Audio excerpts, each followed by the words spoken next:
Hey guys, so after the BR changes, the F-20 got down tier to 12.3, a change a lot of people were glad to hear, including myself, because I already think that the F-20 is great as it is, but as I mentioned in my earlier F-20 video, the main issue this plane has is getting 13.7 up tiers, where your RWR isn't suited really to face against Fox 3 missiles because you don't have any threat identification. So, finally getting removed of those BRs, not to mention that 12.3 essentially gets the exact same matchmaker as 12.0 because of the insane amount of F4 Phantoms and Mirage F1s, that you are never or barely ever gonna get any 13.3 match. The most you're gonna get is 13.0. So you're gonna be facing much worse enemies while at sometimes eventually getting some down tiers where you're gonna be facing MiG-23s, and if you're lucky you're gonna be facing even MiG-21s and F5s. Yeah, the F-20 can essentially fight the F5, which is the much worse version than you are. Although 11.3 isn't that common either, so most of the matches I would just expect 12.7 to 11.7 matchmaker, which is really good. Essentially, unless you are facing F-16s, probably, which keep in mind that the F-16A, the one at your BR, it's also American, you are gonna be winning all the 1v1s at your BR. And that is great because you don't have the strongest missiles, because you can find stuff like Mirage or the Bison with R-73s and Magic 2s, which of course are better than you, but you have the best dogfighter model essentially at your BR, unless you are facing America, which it's quite difficult. This means that you can use your 6 missiles if you want to bring AIM-9 nails, although I wouldn't suggest that. I would suggest you at least bring 1 Sparrows, if not 2. That's what I bring. I either bring 1 Sparrow or 2 Sparrows, because it allows you to get another different playstyle, with a bit more range for the engages at the start of the match, for then being able to close quarters and just go into 1v1s where you are just gonna dominate. Also, getting down tier to 12.3 means that I don't find there's a real need to bring Chaff anymore, because you're not gonna be facing Fox 3s barely ever, and you can just bring all of your countermeasures as flares, which is a really good improvement because this plane only has 45 countermeasures. You have to be very careful when selecting chaffs and flares. So in case you haven't realized yet, I really like this plane. I got it since the winter update that I have been playing it. I have enjoyed it a lot. It has some issues, and it's not gonna be for everyone because you are required to dogfight with this plane. You're not gonna be able to go bomb bases usually, because for you to bring the enough ordnance to bring down bases, you need to give up on your Sparrow pylon or 2 aim rainers. I think if you do that, you shouldn't be getting this plane because you are losing on so much R2R ordnance that you're instead better picking the F4S Phantom in those cases. But if what you're looking for is a really good dogfighter with a really good flight performance for its BR, while at the same time maintaining somewhat of a decent missiles, not the greatest of course for the BR, just go for this plane instead. I have been having a ton of joy after the BR changes, where most of the games were just down tiers against MiG-23s that have absolutely nothing to do against you. If they are lucky, they're gonna kill you with the R-24R, but if they run out of those, which they only have 2 of, they are completely done against you. Now, of course, this doesn't mean that you are untouchable or immortal. I don't really mean that, because keep in mind, you are still gonna be facing especially Mirages and Bisons. Those are probably the most dangerous threat you can face, and you are gonna face them because it's not gonna be 1, it's gonna be 2, 3, maybe 4 at the same time, and the moment you give the rear to one of them because you aren't paying enough attention or you are busy, they are gonna get that rear aspect missile lock, and even if you notice, you're not gonna be able to flare it most of the time, and you're just gonna get killed without being able to do anything. And of course, if you're not careful with the RWR, there's still Phantoms, there's still F-14s, and other planes like the MiG-29 that have really powerful radar missiles at the same time as a pulse Doppler radar, so also keep that in mind when using the RWR here.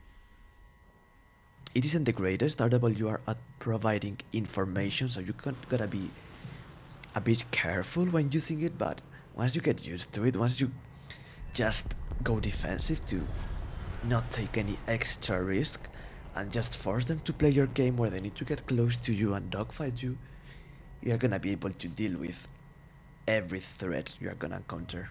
Being the F5 flight model, which is already good at turning and retaining somewhat the speed, and having at the same time, I think it's an F-18 engine, it provides so much thrust that you are just gonna output energy onto almost every single target that you're gonna dogfight in these BRs.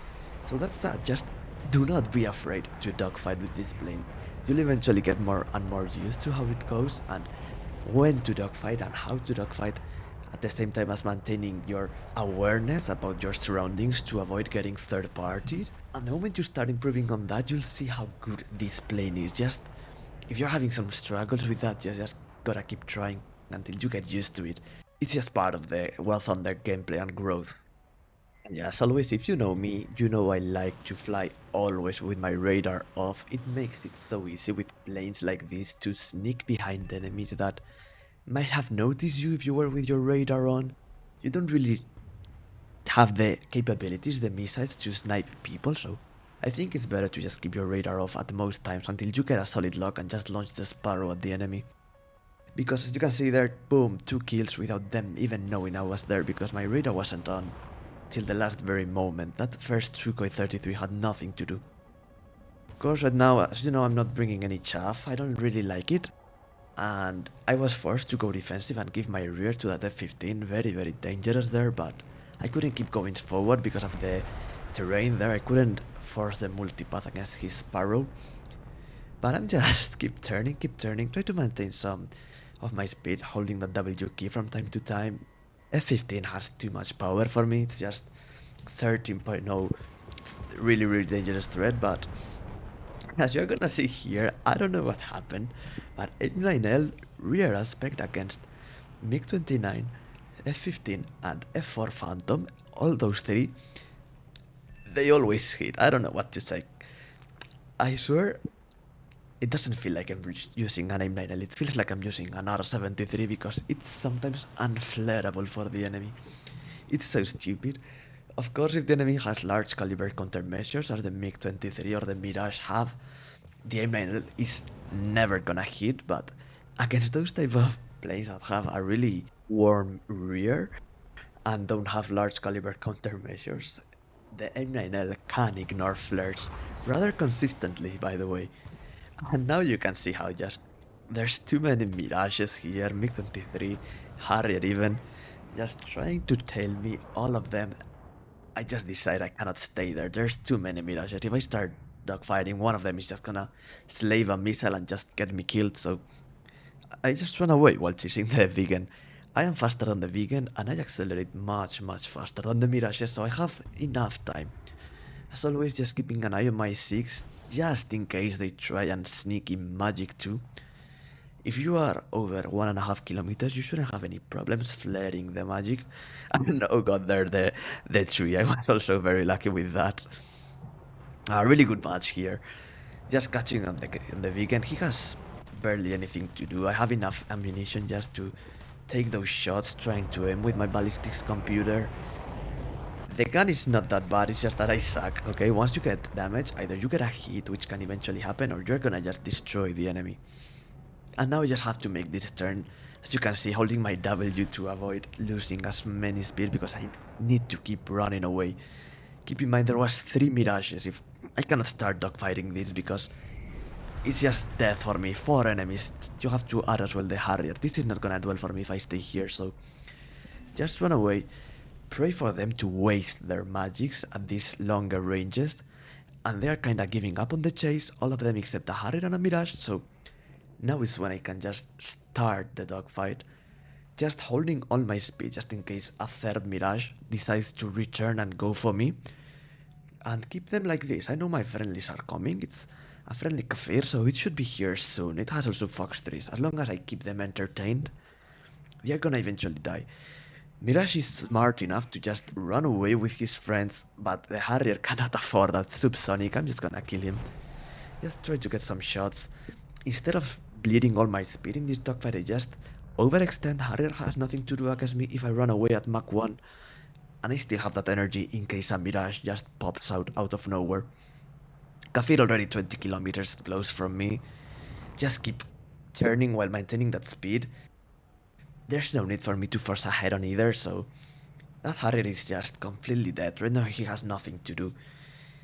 Another shot I tried to hit here.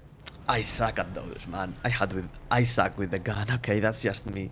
If you're a good gunfighter, you're gonna find those shots easy, but they aren't for me. I'm more used to missiles. I know that the Kafir is 10 kilometers away. We have the last Mirages marked. I'm just gonna go chase them. Harrier cannot chase onto me, and the Kafir is approaching him. Derby hits him. Harrier is dead, and now I don't know why these two Mirages did this. They were marked. They knew I was 10 kilometers away. I don't really understand why they went for the front airfield that has no anti-airs. I am sorry, they were the last two planes remaining. The last Mirage just left the match. I'm just gonna force them to leave the match or die. They don't seem to really notice me, or they thought they could repair in time, but don't do this, okay? If there's enemies really close to you, just go for the rear airfield instead. I really hope you enjoyed the video, and if you've reached here, please consider leaving a like, sharing, or subscribing to my channel. It's free, and it helps a lot with me growing as a YouTuber and providing more content to you guys in case you want to see more. As always, thanks a lot, and feel free to let me know in the comments what you think about the aircraft, or if you want to ask me anything about the game.